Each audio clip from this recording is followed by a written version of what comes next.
welcome to the Church Brain Guide podcast. My name is Michael Persad. My name is Dennis Esteban. In our episode today, we are taking a look at church websites. This is a really big topic. It affects every church out there. So in this episode, we hope to provide a ton of value to help you decide if you have a great website or if you need a new one.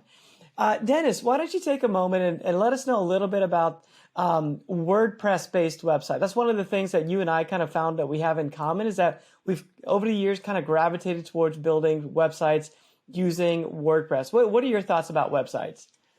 Yeah, so for me, WordPress always, I used to not be a big fan of WordPress, right? So when I first started off, I tried to convince all of my clients to use something like Squarespace, use something like Wix. I even went to things like Webflow, and I've tried it all, right? I swim in every sea. But more recently, really these past 2 years, I've really made the transition into WordPress, right? And I think the reason why I held off for so long was just because I didn't understand it, right? And if you don't know, WordPress is a website builder, but it's really an open source platform, meaning that you can plug anything into it. And you can make it work for you. Specifically on WordPress, I use something called the Divi Builder. And it's similar to the drag and drop style that everybody likes, but I just find that it's flexible and there's a lot that you can do with it, and you're not limited to any certain template or style or anything like that. Yeah, so before we go deeper, WordPress websites or just websites in general tend to be very daunting for, people in the church world. Like you said, if you're not used to websites or the website world, it's kind of a scary arena to get into. And I think what I found too, basically what you said is that over the years, there's a lot of different website builders. Some of them, they're, the main thing that they do is they try to make websites easy to update, those type of things.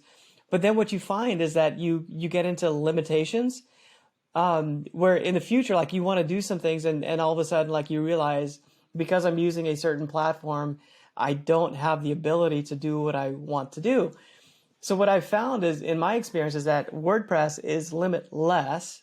But you have to kind of put the right pieces together. And because I do this all the time, I kind of came across Divi Builder as well. And again, this was a funny conversation that I had with Dennis not too long ago, just talking about, hey, how do you build websites with your company? We both own, agencies that help churches to produce media. And I was like, well, I use WordPress and I like Divi. And he's like, well, I like WordPress and I use Divi as well. So from two different directions, we kind of came to the same conclusions, and we're going to unpack what Divi Builder is and help to make this a little bit more simple for you. The hope is that you will be able to have something, a website platform that's going to serve your church really well into the future, like That's for right. many, many years, because you have the power that you need. That's so good. And I think you hit it on the money there. It's into the future, right? We're not trying to look for a quick fix for now, but we're actually looking at something that can sustain us, something that can actually help move the needle forward for the long run, right? And I think when you look at all builders, I think one of the greatest things is that Divi Builder. I know my favorite thing about that Divi Builder was, again, it was similar to that drag and drop feel that I liked with sites like Wix and all those different type of sites, but it still had the power behind it through WordPress. One other bonus that I loved is on those other platforms, I was paying, monthly subscriptions. On Wix for one of my websites, I was paying about $40 a month or something like that, right? Because you have to pay those websites for their hosting, right? But I just remembered when I made the transition over to Divi, all I did was I got my own kind of hosting server, and I paid a one-time fee, and now I can host unlimited sites and have unlimited emails. So I say that to say, once you move into this world of WordPress, you open up a bunch more time and money saving opportunities. for your ministry. So that's my favorite thing about the Divi Builder and WordPress. What about you, Michael? Yeah, I come from a design background, so my training, my college education and all that stuff is in design. So I value design, above all else. Um, so one of the things I love about Divi is that I can design whatever needs to be designed. I can create something that's beautiful, that really represents the brand well. So we go through a whole, in our process when we work with a church to create a brand or to rebrand a church, we go through a strategy system, a process. It's a framework that we have. And in that framework, we unpack the DNA of the church. And then what I get to do because of WordPress, because of Divi and the simplicity that it makes, I get to design the experience that is just right, for the church. The right colors, the right, even like animations, the right features, like that's important. Like if your church is saying, hey, we want to be a welcoming church, and that's part of your brand, like we welcome new people at our church, maybe we create a visit page, and on that visit page, it unpacks all the basics you would need to know about the church to come and visit the church. Maybe it even has a video on that page that gives a virtual tool, like a walkthrough of the first time experience. So I can dream that up and I can do it. Like there's no limits. I can add a form on that page where somebody can fill out that form, hit submit, and then the church can have a visitor packet ready and waiting for Sunday when that person shows up. So we can set up all these systems, both from a design perspective to be exactly what it needs to be, and also from a functionality perspective where it has all the features we would want to then create an experience that's just right for the brand. That's right. Now, Michael, for the people listening to this, right? I can already see the person saying, "Well, I can add forms. I can do all these things with a Wix." So is WordPress really that great? Like, what would your response be to something like that? So in the past, I've come across where a client is, they're like, hey, can we do like 21 days of prayer? And every day, can we drop like a new like Devo that goes out to our people and like use the website to kind of drop that throughout the week? And with other platform builders, there's a bunch of out there, Squarespace, Weebly, Wix, there's a bunch of them that's out there. What I've found is that I might have to say no, like in the past. And with WordPress, I don't have to say no. It's a yes. It's always a yes. Because WordPress is, I think it's 6% of the web right now is built on WordPress. So whatever you need, like WordPress can do it. So there's no limitations. I can say yes. And then it's just a matter of like, figuring out how to make that all work. So that's the main thing I like about WordPress is that it's limitless in the potential.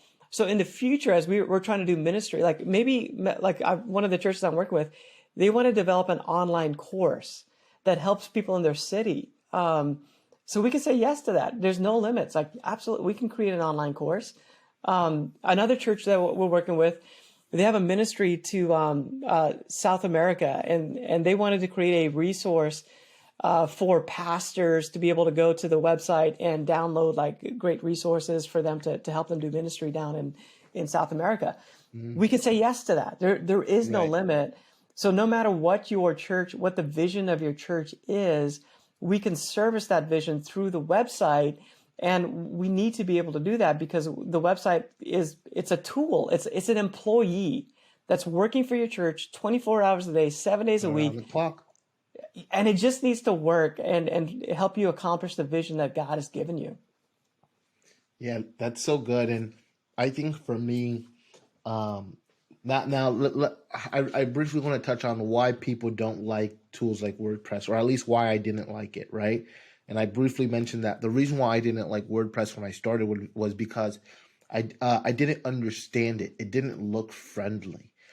When you log on and you see the interface, it's like, wait, what are all of this stuff? I don't understand this, right? But one of the tips or kind of things that I found out more recently is all of that can change, right? Like WordPress is so flexible that there are even services where you can change the whole look of your dashboard essentially to make it more user friendly, right? And then when I found that out, I'm like, wow, this tool really is limitless, right? Because anything that I see on there, I can mold, I can change, I can alter it so it can fit what I want to do.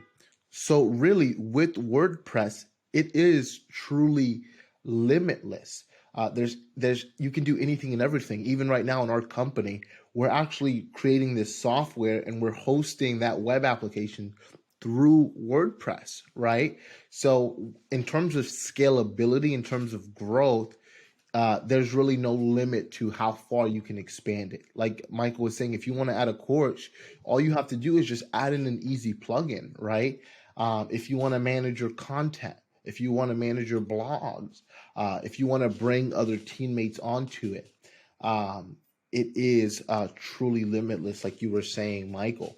Now, my next question, Michael, would be for a church that wants to get started in WordPress, what would kind of be the best practices or the first steps for them to take? Great question. I think just to kind of set up that answer, WordPress may not be for every church. Okay, let's kind of address that real quick.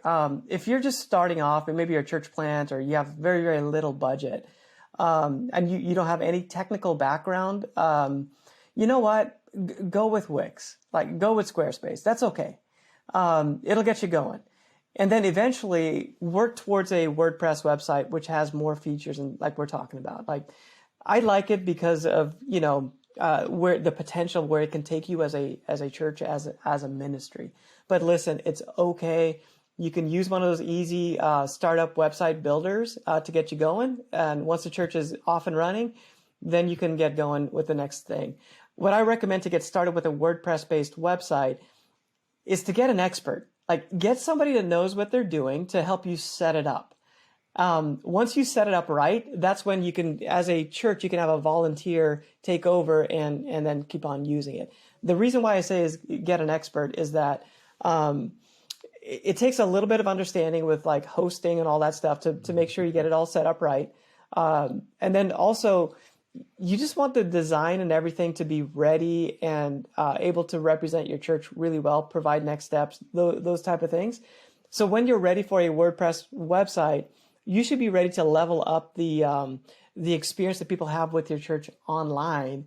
And I would recommend like, hey, just get somebody that knows what they're doing to walk you through the setup and the design of that experience instead of having like a volunteer that's, at your church, try to figure out something. A website is not an online brochure. It's a tool. It needs to be. In today's culture, in today's world, that's what it has to be. It has to be a tool to help you do ministry online, digital outreach. We've talked about that in the past. So I guess that's my simple answer. The first step, if you're going to get into a WordPress website and you don't know what you're doing whatsoever, just get somebody that knows what they're doing to get you set up, to get you started. You'll pay more upfront, but in the future, you'll get more guests coming to your church. You'll see more results of people giving and donating. Like, you'll see great results that'll make it well worth it.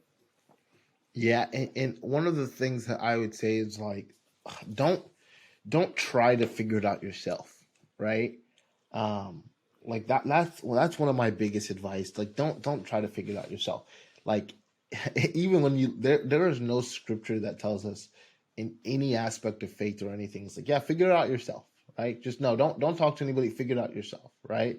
That's so counterintuitive to what we believe, right? So, and the reason why I say this is because when you try to figure it out yourself, you're gonna go through so many trails, right? I was that person that tried to figure it out myself. So I've made years and years and years of mistakes, and I am a technical person. Okay, I am a technical person that tried to figure it out himself, and I've made so many mistakes as it relates to building websites, designing websites, hosting, all of that. So the best thing that you can do is actually to identify somebody that can help you, or even if you don't have the budget to hire somebody, get on a call with somebody and ask them for a consultation, right? And and that person could be myself, that person could be Michael. Reach out to somebody, right? Because what happens is whenever you reach out to an expert, they're going to lay it out for you. They're going to tell you your options, and they're going to set you up for a win, right? I know when I work with a client, I know especially when Michael works with the client, the goal is to set you up for a win. The goal is to set you up in a way that it's not just going to help you for maybe a year or so, but it's going to help. It's going to set you up for years to come. So my main advice in terms of building your a website and getting on WordPress is speak to somebody first. Don't fully try to DIY it yourself. Even if you're going on a platform like Wix or Webs or whoever, before you do that, get some help, talk to somebody so they can point you in the right direction. Excellent. And just to recap, we were talking about WordPress. We're going to wrap up this episode. We also talked about Divi. Divi is an install you can put on top of WordPress. If, hopefully that makes sense. It makes it's a drag and drop editor so that ultimately a volunteer at your church can make updates. It makes it really simple. I have a website we just launched about a month ago. And there's a lady that's 67 years old that's making updates on the website, and she's able to do it, So it makes it really easy to have the power of WordPress, but then also to make those updates. Also, search engine optimization is a big deal. You just want to pay attention to that. Most of the people that come to our church down here in South Florida, Vibrant Church, they find us on Google, and then they go to our website, and then they come to our church.